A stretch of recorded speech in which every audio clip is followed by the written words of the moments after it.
Nawal Bergou, Grégory Levaux, bonjour. Bonjour Thibault. Bonjour. Vous êtes respectivement directrice générale adjointe de DCM Consulting et président de l'EDCM, l'école européenne de contract management. Alors, on sait au travers de vos précédentes interventions sur ce plateau que dans la négociation, le contract manager a ses propres méthodes, des méthodes qui mobilisent les émotions et l'intelligence émotionnelle. On va parler de cette intelligence émotionnelle. Première question, Grégory, quelle est la définition que vous pouvez en donner? C'est vrai qu'on entend beaucoup ce terme. Il faut déjà dire que le mot intelligence est très galvaudé. Il serait préférable de parler des intelligences, parce que dans l'imaginaire collectif, ce sont des capacités de raisonnement, d'analyse et de synthèse qui sont généralement valorisées. Autrement dit, l'intelligence très cartésienne, logée dans le néocortex.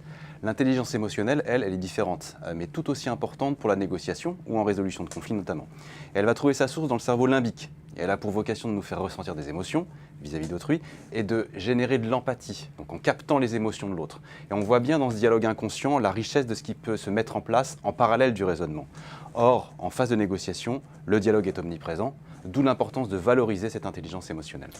Nawal, cette intelligence émotionnelle, est-ce qu'on peut la développer ?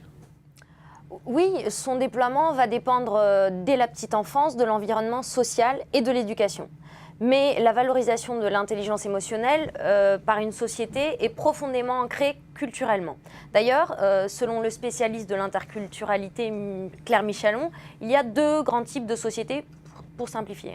Les sociétés matérialistes qui offrent de la sécurité et vont miser sur une logique plutôt cartésienne. À l'inverse, les sociétés dites de précarité, où la sécurité individuelle n'est pas assurée, vont utiliser justement l'intelligence émotionnelle comme outil de survie. La dichotomie n'est évidemment pas stricte, mais elle propose des tendances à considérer en négociation selon le profil de l'interlocuteur. Pour en revenir au processus de négociation en tant que tel, Grégory, quelles sont les émotions qui sont mobilisées ? Il est communément admis qu'on peut restreindre le spectre à une base de 6 émotions qui vont ensuite se décliner en plusieurs centaines. Donc on retiendra la joie, la peur, la colère, la surprise, le dégoût et la tristesse.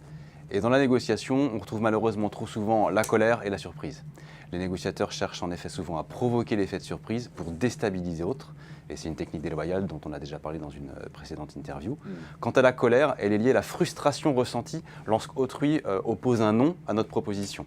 Et le contract manager, lui, doit chercher au contraire à provoquer les émotions positives. Donc autrement dit, à susciter à chaque étape de la négociation la satisfaction des besoins de l'interlocuteur sans céder sur ses propres intérêts. Et c'est justement ça, ce qu'on appelle la mobilisation de l'intelligence émotionnelle, Nawal ? Oui, l'intelligence émotionnelle, c'est deux choses. D'abord, capter les émotions négatives d'autrui et comprendre d'où elles viennent et identifier quel est le besoin essentiel qui n'est plus à l'équilibre. Il s'agira ensuite d'agir pour faire en sorte d'apaiser ces émotions négatives pour qu'elles ne plombent pas le raisonnement inhérent à chaque négociation, en vue de trouver les solutions judicieuses. C'est ce qui va permettre de générer par un processus collaboratif un maximum d'émotions positives qui vont faciliter l'accord sur les points ouverts. J'ajoute qu'il faut faire ce travail vis-à-vis d'autrui, mais aussi vis-à-vis de soi-même. Aucun négociateur n'est à l'abri d'une mauvaise gestion de ses propres insatisfactions. Il faut pouvoir se former soi-même avant de pouvoir aider autrui. Grégory, dernière question. Est-ce que vous auriez un exemple qui illustrerait justement l'importance, le rôle crucial de ces émotions dans le processus de négociation ?